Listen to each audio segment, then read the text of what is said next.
It stays at 50. Wait, hold on. That's OP as hell. Guys, I'm sick again, so if I sound a little bit weird, that's probably why. Erish Kegel, I already took a look at her kit and her multipliers. She could be insanely OP for bossing contents, but I would have to test it out first. She has a captain ability of attack universal, 30%. Her S1 has a multiplier of 120% and inflicts freeze and speed down with 100% chance. And then her passive, when Eidetic is active, inflicts Soul Sever on enemies before they take action or when they take hits. When they gain freeze or speed down, enemies gains 4 stacks of Soul Sever. If Sloan has Eidetic after attacking with Ice Pick, performs a pursuit attack with Severing Strike, and Severing Strike is attacks one enemy 2 times, damage per hit is equals to 150% of attack. If the target has Soul Sever, deals extra damage equals to 50% of attack. So if you take a look at her skills, her passive right here, when the enemies gain either freeze or speed down, which you can land speed down on bosses, right? They gain 4 stacks of this Soul Sever. So what is this Soul Sever? Speed down 5%, crit damage minus 5%, and it is stackable with no limit. I don't know if it's no limit just yet. If it's no limit, I think she's gonna be so OP in Dark Starlord Team 1 because you have 150 turns. As long as you can land 20 speed down on the boss, then the boss will not take a single turn. I don't know if that's possible. I'll try it out and see. If it does work, then this is gonna be pretty insane. It is cleansable because it is a silver rim buff, or sorry, debuff, but some bosses don't cleanse. If you manage to land like 20 speed down on the boss, then the boss will have 100% speed down.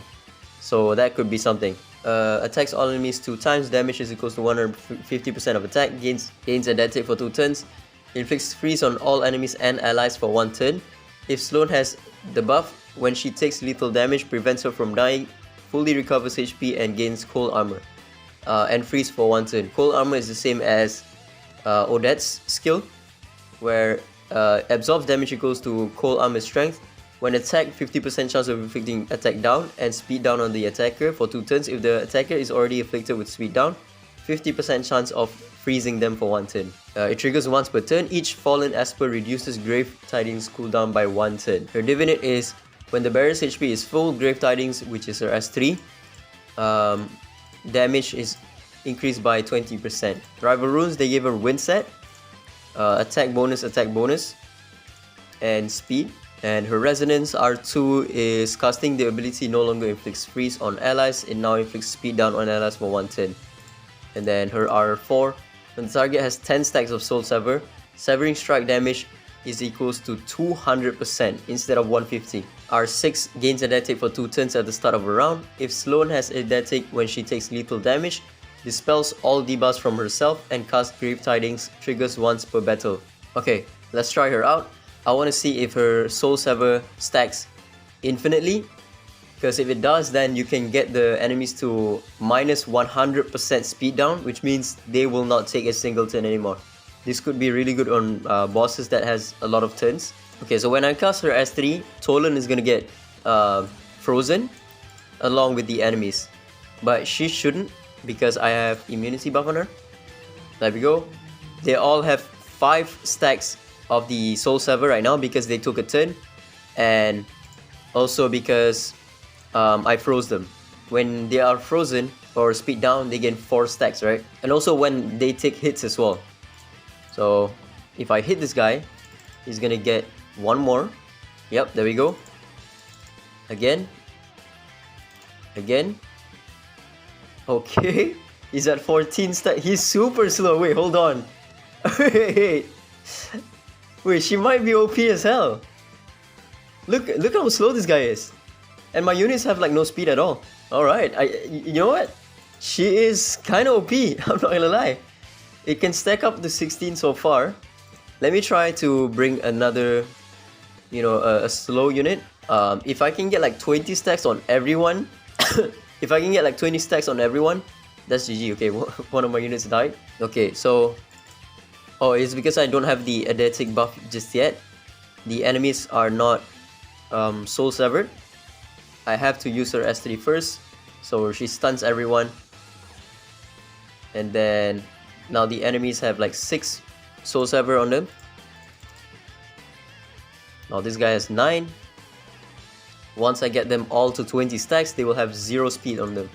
It's very important to run like immunity buff on this one, because if you don't, then your allies will also get frozen. It's really nice that even your allies can inflict the Soul Saver buff or debuff, because if it's just her, then it's pretty bad. But since she can also allow for the allies to do so, it really stacks up very easily. So right now it's not stacking up because I don't have the S3, or sorry, I don't have the eidetic buff on her. So right here I'm gonna cast the S3. The enemies have look at how slow they are. Look at, they're not moving. Okay, this guy should not move. He has 20 of those buffs. Let's see here. He's right here, right? What's his AP right now? So his AP is at 58%. Keep that in mind, okay? If I were to, let's say, leave him alone, is his AP gonna go up or is it gonna stay at 20? 50? It stays at 50. Wait, hold on. That's OP as hell. Hold on. Sloan might be cooking something. Look at this. I think she's gonna be insane for bossing contests. You just put her on like ocean waves and a really slow set, and then you put her on like a Dark Starlord Team 1. Then Dark Starlord will take like 0 turns, because yeah, like 20 stacks. Okay, 20 stacks seems to be the maximum that you can stack them up. So right now they have 0 speed. They also have minus 100% crit damage as well. Okay, let's see. When I cast the S3, does it go above? Okay, it doesn't go above 20, which you don't need to, because right now the enemies are taking 0 turns. I don't even need to do anything. The enemies are permanently stuck. Look, they don't take... Wait, dude, she's cancer, man. What the... Yo! So if you don't bring a cleanser against her, you are kind of screwed. Okay, it's a little bit underwhelming, but I've did some testing on Forbiter.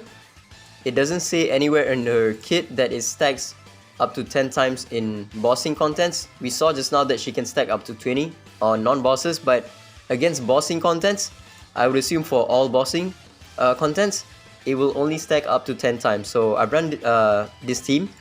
Yunshuan provides speed down on his S3, and I have Sakura for sustain, Anki-Chai just to make sure that she has the eidetic buff for a longer period of time, and I have Odette, so that when she casts her S2, she will give this cold armor to all of my allies, and the boss, whenever he attacks me, he will gain speed down.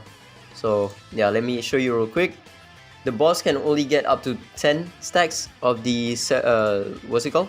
The Soul Saver, which is still a lot of speed down. I think she might be viable for some of the bossing contents. I think she's gonna be really good for Dark Starlord Team 1, potentially. That way you can push like a ton of DPS on Team 1 Dark Starlord, right? Because in Team 1 Dark Starlord, you don't really want to push your DPS that much, because if you do, then the boss gets too fast and you will not be able to keep up with the poison debuffs. But if Sloan is there, she can help slow down the boss. So yeah, right here the boss has 10 stacks, but now it's capped at 10 stacks. You will not go any further. Right now my Sloan doesn't have the eidetic buff, but once she casts her S3, it will not go up any further. It will stop at 10 stacks. Okay, there we go. She cast her S3, she gains the eidetic buff, and it stops at 10, as you can see right here, which is still a lot. When you pair that up with speed down, that's like 80% of speed down. That's insanely slow. Look at Phobos' AP gain. If I had just one unit that can AP control the boss, that's GG. I think she might even be useful for like Sonica Team 1. Probably, because Sonica Team 1, it's all about like AP controlling the boss with like Liam and TA, and then Liam just doing damage, right? So if you have Sloan in Team 1 to provide with the Soul Saver stacks, the Sonica will have like minus 80% speed, and then your Liam and TA can just go ham. Again, a bit unfortunate that she doesn't stack up to 20 times against bosses, but I think that would be a little bit too OP. Because again, if the boss takes like 0 turns, then the score would be highly inflated, I think. Okay, we got a slightly higher score, and now the boss is just lapping my units. So it probably stacks like multiplicatively, like maybe right now I have 10 stacks, right? So it stacks 50 times, and then now the boss only has 50% speed, and then with the speed debuff, that's 30% times the 50%. So what is that? I think it's like the boss will have 35% less, 35% speed in total. That's it for Sloan. We'll take a look at some of the buffs on the Espers. So the first one is going to be Abigail. Her buff is going to be her Divinate, which is now at Divinate tier 1. Before casting Thorny Brambles, 50% chance of reducing all of her abilities by 1 turn.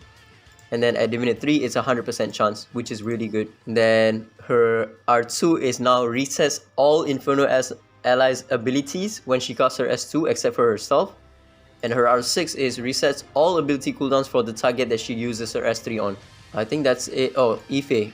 Ife now has the R6 effect on her R0. She gains an additional turn when she casts her S1. Her R2, when the ability ends, extends all debuffs duration for the target by 1 turn and instantly triggers target's poison effects for 1 turn. So it's a poison detonator.